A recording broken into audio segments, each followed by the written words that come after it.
Who remembers Star Wars Battlefront 2? It came out in 2005. It's a first person slash third person shooter that was based on the Star Wars film franchise.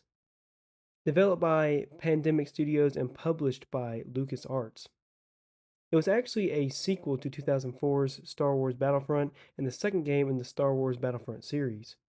The game features new vehicles, characters, game mechanics, maps, and missions compared to the original Battlefront. Unlike its predecessor, Battlefront 2 featured a more narrative based campaign, retelling portions of the Star Wars story from the point of view of a veteran clone turned Imperial Stormtrooper, reminiscing about his tour of duty in service of both the Galactic Republic and the Galactic Empire.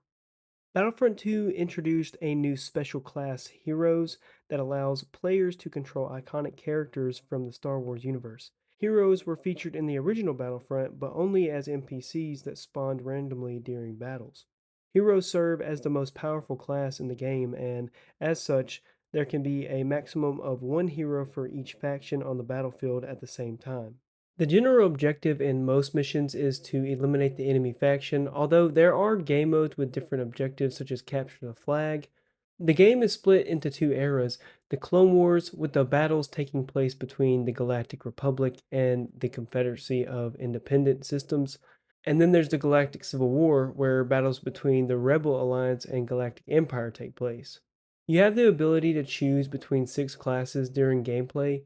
There are four common class types to each faction: infantry, heavy, sniper, and engineer. Also, every faction has two special classes, which are exclusive to each faction and are unlocked by scoring a predetermined number of points. The original Battlefront's campaign featured missions dependent on the chosen faction. Battlefront 2 contains only one campaign, called Rise of the Empire.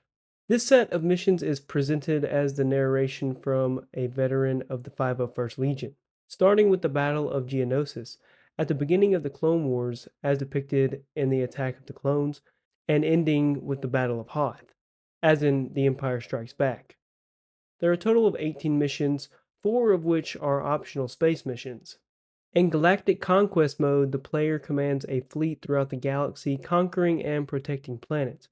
When two opposing forces reach the same planet, the game switches to the traditional perspective, and the player must eliminate the enemy faction to gain control of the planet.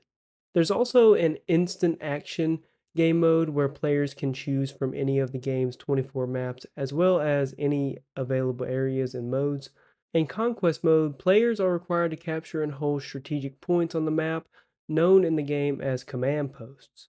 You'll capture command posts by standing near them until its holograph transitions to blue, indicating it is held by their forces. When all command posts belong to a given team, a 20-second timer begins in which the opposing team must de energize a command post or they lose. There's also a hunt mode where players take a role on the species indigenous to the chosen planet, or of a faction opposed to that species. Your objective when playing as the indigenous species is to repel the opposition, or to eliminate the indigenous species if playing as the opposing faction. This is probably my favorite game mode, Hero Assault. You'll control iconic Star Wars characters, which are divided into two teams, heroes and villains. The sole objective is to be the first team to reach the number of required points, with each kill granting 1 point. Well, that's my rundown of Star Wars Battlefront 2. I hope you guys are enjoying my videos. I wanted to change it up a little bit and do a kind of game review. I love Star Wars Battlefront 2 growing up. One of my favorite games. Me and my buddy would always put the invincibility code in, and we would just wreak havoc and play for hours. I couldn't get enough of this game growing up. So I hope you guys enjoyed this video, and I'll see you in the next one.